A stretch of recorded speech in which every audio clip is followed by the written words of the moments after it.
हम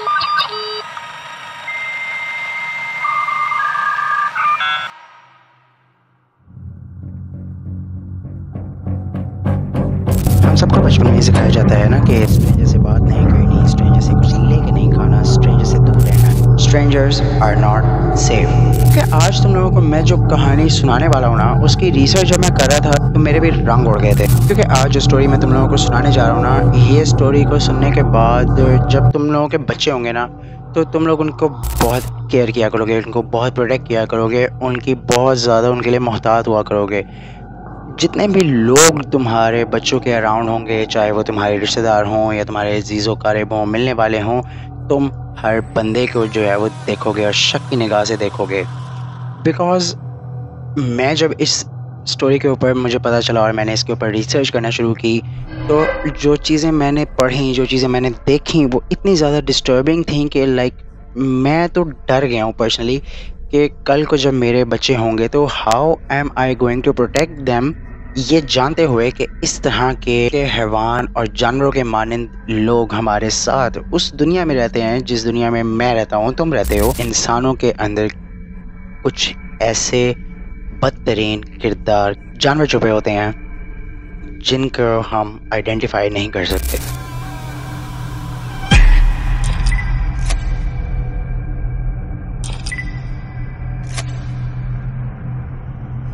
दो लड़कियां थीं जिनके नाम थे एंजल और लवली। इन दोनों का एक मास्टर था। आई वुड नॉट से हिज बॉयफ्रेंड और हिज हस्बैंड, बिकॉज आगे चल के तुम्हें जब इस बंदे के बारे में मैं तुम्हें स्टोरी पूरी बताऊंगा तो तुम लोग समझ जाओगे कि why I called him master.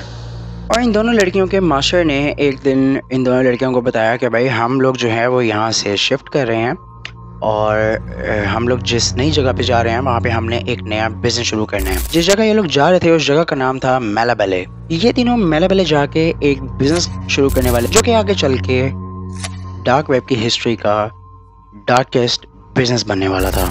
And angel and lovely के मास्टर का नाम था पीटर स्कली।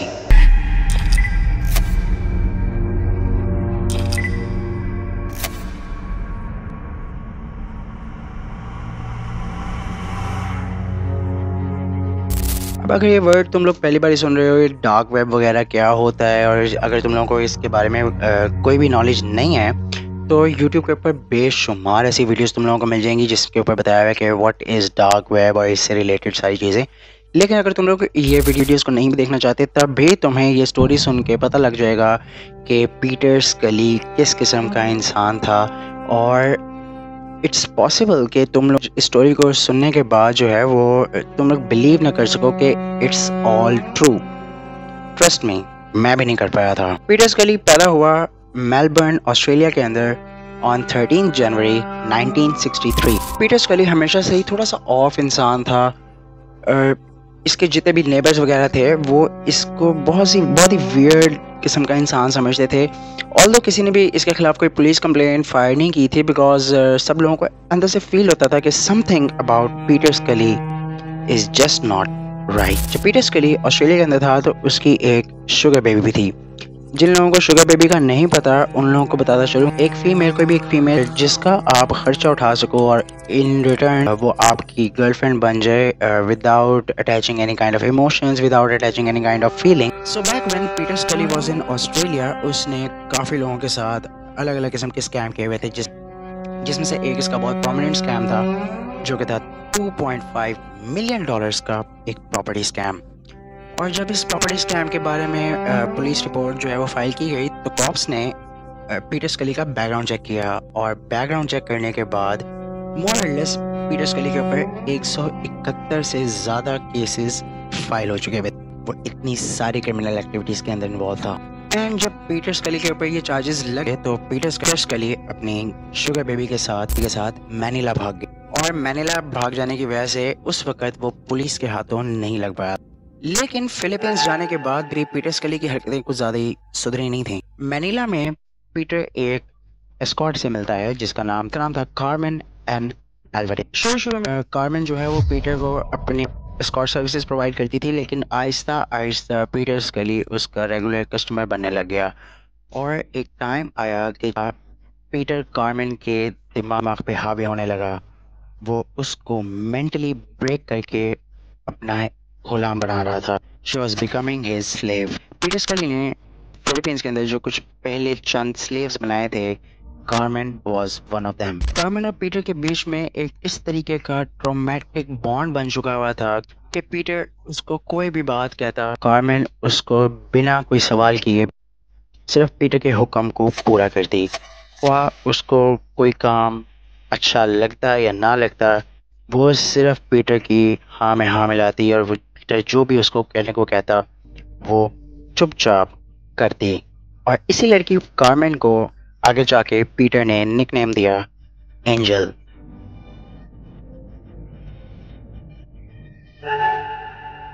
इस सब के थोड़े टाइम के बाद पीटर स्कली अपने साथ एक और एस्कॉर्ट को लेकर आता है जिसका नाम था लिजेल मार्गोलो, जिसको निकनेम दिया गया था लवली का। तो ये दोनों स्लेव जो हैं वो पीटर स्कली के लिए बहुत ज़्यादा खास थी। इन दोनों के नाम जो हैं वो तुमने याद रखने हैं, आगे चल के तुम्हें पता चलेगा क्यों। And Peter was actually very good in making people his slaves. उसको लोगों की हिम्मत को तोड़ना बहुत अच्छे से आता था। वो उनको बहुत बुरी तरीके से मैनिपुलेट करके, करप्ट करके अपना गुलाम बनाता था। एक दिन पीटर अपने इन दोनों स्कॉट्स को, अपने इन दोनों स्लेव्स को बताता है कि हम तीनों जो हैं वो एक जगह पे शिफ्ट हो रहे हैं एक नया बिजनेस खोलने के लिए। तो सवाल आया कि जी कहाँ? तो उसने बताया कि मेलाबेले जा रहे हैं हम। ये तीनों असल में मेलाबेले के अंदर कुछ स्पेसिफिक जॉनरा के अंदर कुछ फिल्म्स शूट करने जा रहे थे और इस जॉनरा का नाम था हर्ट कोर। एक बहुत ही फेमस बुक है कि जिसका नाम है डार्केस्ट वेब। इसके अंदर हर्ट कोर की एक डेफिनेशन टाइप लिखी हुई है कि हर्ट कोर बेसिकली होता क्या है। एंड तुम लोगों को ये डिस्क्रिप्शन खुद ही पढ़नी चाहिए। मेरे अंदर इतनी हिम्मत नहीं है कि मैं प्रॉपरली जो है वो एक्सप्लेन कर सकूं इसको ऑन कैमरा।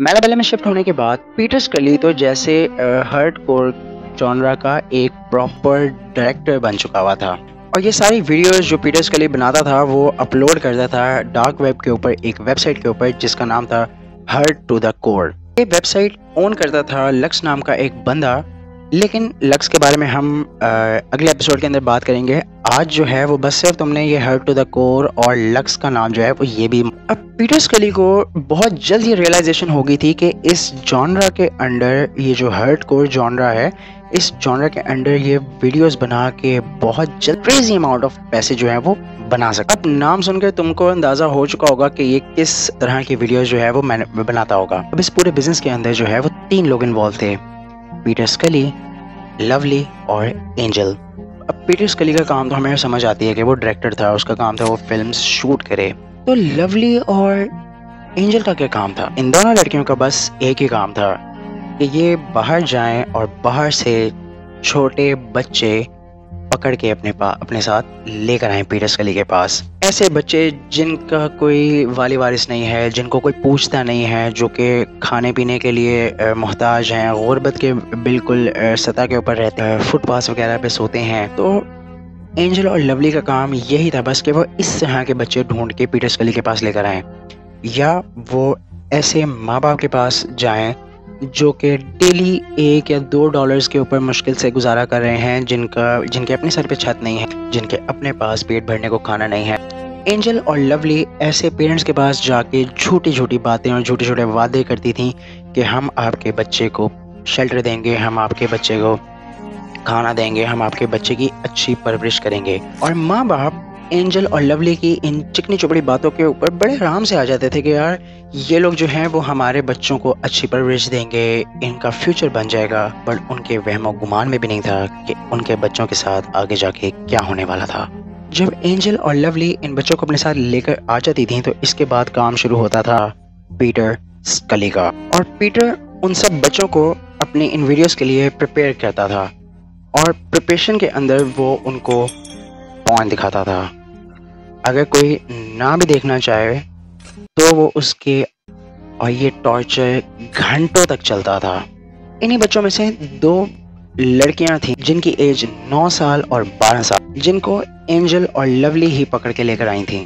ये सब अराउंड 2012 की बात है और इन दोनों बच्चियों को, जिनकी उम्र 9 साल और 12 साल थी, इनको लगातार 5 दिन तक टॉर्चर किया गया था। इन दोनों बच्चियों के पेरेंट्स ने इनको पीटर स्कली के हाथ सौंप दिया था, ये सोचकर कि वो इनको खाना देगा, वो इनको अच्छी परवरिश देगा। But little do they know, मामला कुछ और ही था, जो कि उनके वहमो गुमान में भी नहीं था। अब उनको क्या पता था कि उनकी बेटियों का रेप होगा, और ना सिर्फ रेप होगा बल्कि इस सब को रिकॉर्ड करके डार्क वेब के ऊपर सेल आउट किया जाएगा, जहाँ पे thousands and thousands of people ये वीडियोस को देखकर प्लेजर हासिल करेंगे। In the starting of those 5 days सबसे पहले तो पीटर स्कली ने कुछ वीडियो क्लिप्स रिकॉर्ड उन दोनों लड़कियों के while they were having shower with each other and with Peter स्कली। और उसके बाद इन दोनों बच्चियों को पीटर स्कली जो है वो एक शॉवल पकड़ा देता है और उनसे कहता है कि एक एक गड्ढा खोदो पीटर स्कली के घर के बैकयार्ड में। और वो दोनों लड़कियां जो हैं वो 5 दिन लगातार एक एक गड्ढा खोदती रहती हैं। पीटर स्कली raped both of them for 5 consecutive days। इंसान तो वो समझता ही नहीं था ना इनको। और 5th नाइट पे पीटर स्कली ने इन दोनों बच्चियों को बहुत ज़्यादा शराब पिला दी और शराब पिलाने के बाद अगेन ही रेप्ड देम मैसिवली। और उसके बाद पीटर स्कली ने उन दोनों बच्चियों को उसी गड्ढे के अंदर दफन कर दी। और सुबह जब इन दोनों बच्चियों को होश आया है तो इन्होंने अपने आप को उसी गड्ढे के अंदर पाया जिस गड्ढे को ये पिछले 5 दिनों से खोद रही थी, यानी कि वो अपनी ही मौत के लिए गड्ढा खोद रही थी। एक रिपोर्ट से तो ये भी पता चला कि इन तीनों को ये पता ही नहीं था कि ये दोनों बच्चियां मर भी गई हैं या नहीं, और इन्होंने वैसे ही उनको दफन कर दिया, ये एज्यूम करते हुए कि शायद ये मर चुकी हैं।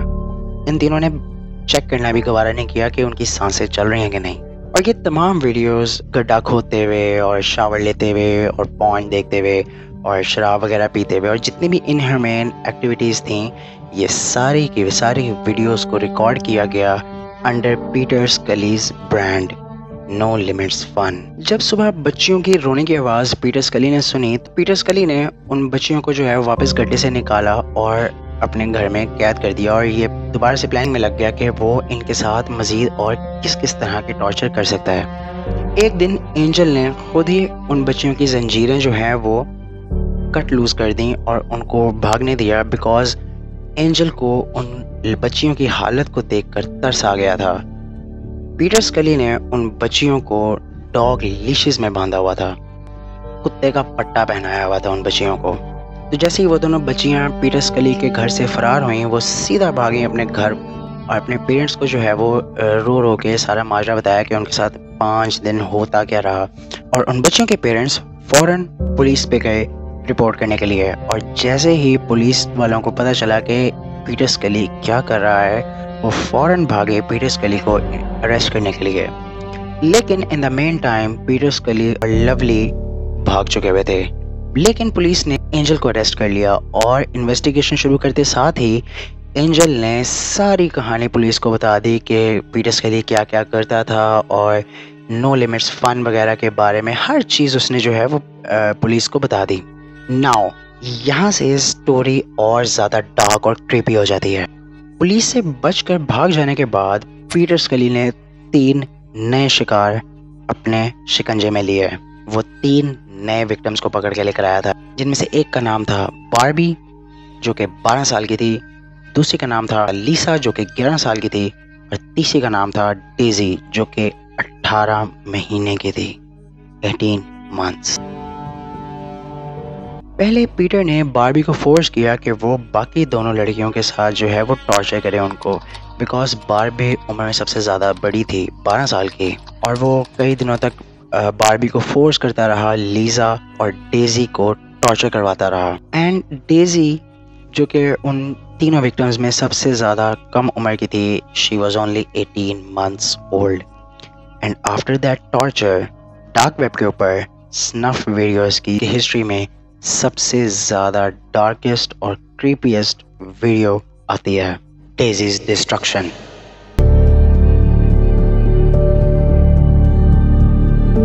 अगेन मैं ये बात क्लियर करता चलूँ कि मैंने पर्सनली इनमें से कोई एक वीडियो भी नहीं देखी, और अगर तुम लोग इन सब चीज़ों के बारे में इस वक्त ऑनलाइन सर्च कर रहे हो या तुम लोगों को ये वीडियोस देखनी है, तो dude what is wrong with you? Trust me, just don't watch. तुम पहले जैसे इंसान नहीं रहोगे, शायद तुम अपनी इनर सेल्फ और अपनी पर्सनालिटी को डैमेज कर जाओ, बिकॉज ये चीज़ें साइकोपैथ से भी ऊपर के लेवल की हैं। ये चीज़ें जो पसंद करता है या जिसको इन सब चीज़ों से प्लेजर मिलता है, मेरा नहीं ख्याल कि उसको कोई भी हक हासिल है ज़िंदा रहने का। आई नो कि इस टॉपिक के अराउंड तुम लोगों में से बहुत लोगों की क्यूरियोसिटी जो है वो जाग रही होगी, इवन कि मेरी भी क्यूरियोसिटी जागी थी when I came across this topic. But trust me, मैं आई कांट इवन एक्सप्लेन कि इस वक्त what is my internal condition, because ये सब चीज़ें just don't. Now why I am telling you guys कि तुम लोगों को ये वीडियोस नहीं देखने चाहिए, क्योंकि मैंने इन वीडियोस की डिटेल्स पढ़ी हैं। तुम खुद ही पढ़ लो।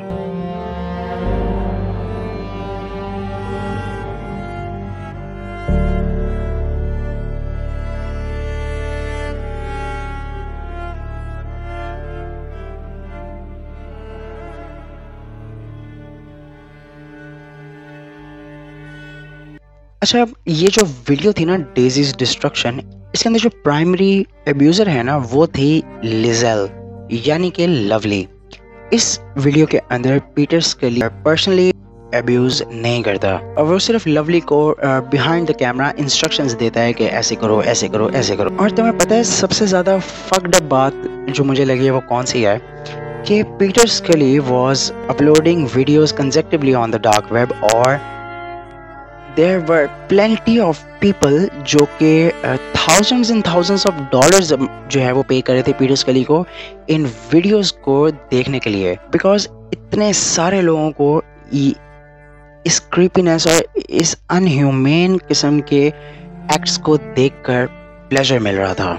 It's very disturbing for me कि इतने सारे लोग जो हैं वो एग्जिस्ट करते हैं हमारी इस दुनिया में, और वो हमारे ही बीच में ब्लेंड होके जो हुए हुए हैं हमारी सोसाइटीज़ के अंदर। और the most fucked up thing is that कि हम किसी भी तरीके से इस तरह के लोगों को आइडेंटिफाई नहीं कर सकते। लाइक कोई भी हो सकता है यार, तुम्हारा कोई दोस्त हो सकता है, मेरा कोई दोस्त हो सकता है, हमारा कोई जानने वाला हो सकता है, कोई रिश्तेदार हो सकता है, मामू, चाचू, भांजा, जो कि इस तरह की एक्टिविटीज से जिसको प्लेजर मिलता हो, या जिसको लाइक मेरा तो पूरा सोचने का पैराडाइम शिफ्ट हो चुका है। I cannot trust anybody from this point now. अच्छा, तो जब ये सारी वीडियोस पीटर जो डार्क वेब के ऊपर अपलोड करा था, तो एक बंदा था जिसका नाम था मैथ्यू डेविड, और इसकी एक वेबसाइट थी जिसने ये डेज़ीज डिस्ट्रक्शन वीडियो जो है वो परचेज किया, और परचेज करने के बाद इसने अपने वेबसाइट के ऊपर जो है वो इसको लीक कर दिया। इस वेबसाइट का नाम था हर्ट टू द कोर। हाँ जी, ये वही वेबसाइट है जिसके बारे में मैंने आपको एपिसोड की स्टार्टिंग में बताया था, और इस वेबसाइट को ओन करता था लक्स नाम का एक बंदा। ये लक्स असल में मैथ्यू डेविड का सूडोनेम था। तो जैसे ही मैथ्यू ने अपनी website hurt to the core के ऊपर डेज़ीज डिस्ट्रक्शन को लीक किया, अवाम में एकदम से एक हलचल मच गई, और इंस्टेंटली पुलिस को पता लगा अबाउट डेज़ीज डिस्ट्रक्शन। और एक वक्त के लिए तो पुलिस भी सकते में आ गई थी, बिकॉज उन्होंने अपने ख्वाब में भी नहीं सोचा हुआ था कि उनकी नाक के नीचे most of the police eight that time वो ये यकीन नहीं करना चाह रहे थे कि जो उनकी नज़रों के सामने है वो हकीकत है। तो हुआ क्या कि पुलिस फ़ौरन से भागी पीटर स्कली को अरेस्ट करने के लिए, और जब पुलिस ने पीटर स्कली को अरेस्ट किया तो उन्होंने इसको प्रॉपर रिकॉर्ड भी किया था। Look for yourself.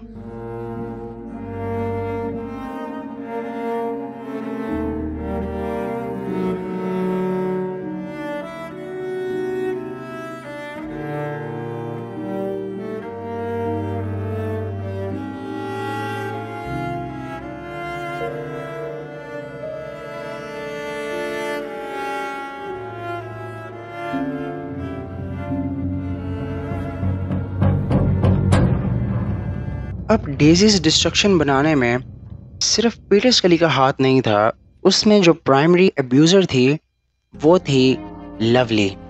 लेकिन तुम्हें एक फक्ड अप बात बताऊं यहाँ पे, लवली को थोड़ी देर के बाद ही क्लीन चिट मिल जाती है अदालत से based on lack of evidence.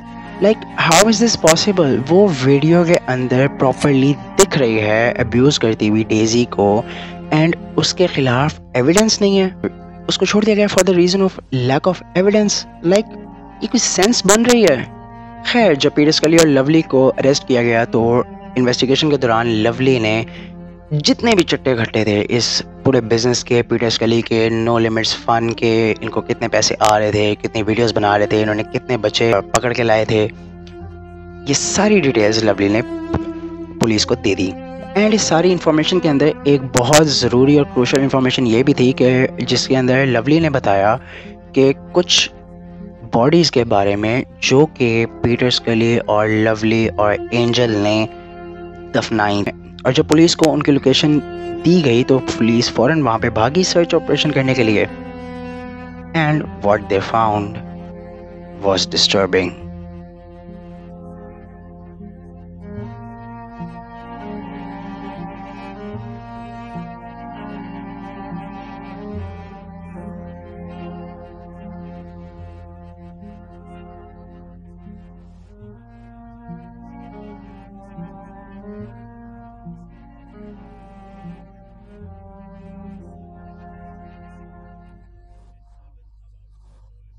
तुम लोगों को एक बात बताता चलूं, जब पीटर स्कली गॉट अरेस्टेड और वो जेल के अंदर था और उसका पूरा कोर्ट में ट्रायल चल रहा था, eight that time he was still making thousands and thousands of dollars.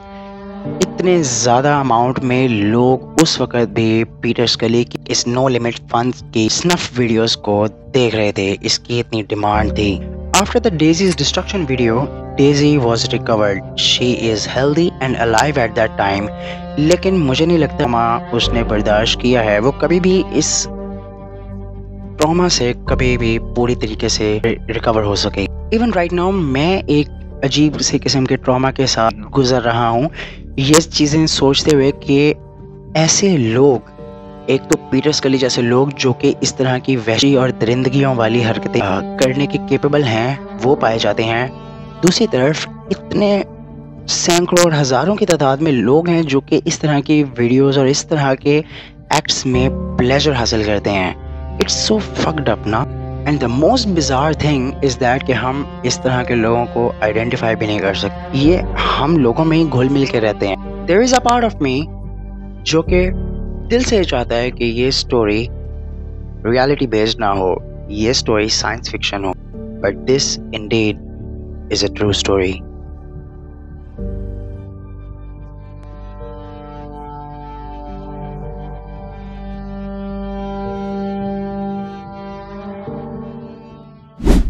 Alright guys, that's it for today। अगर आपको हमारी वीडियो अच्छी लगी हो तो इसको काइंडली लाइक करें, चैनल को सब्सक्राइब करें और अपने दोस्तों के साथ शेयर करें। और मुझे कमेंट्स में लाजमी बताइएगा कि आप लोगों को ये टॉपिक कैसा लगा, ये थीम कैसी लगी। और मैं मिलता हूँ तुम लोगों से अगले हफ्ते एक न्यू ट्रू हॉरर स्टोरी के साथ। टिल देन मुझे अफनान आबिद को दीजिए इजाज़त। यू आर वॉचिंग दिल से दिल एपिसोड 7। अल्लाह हाफिज़।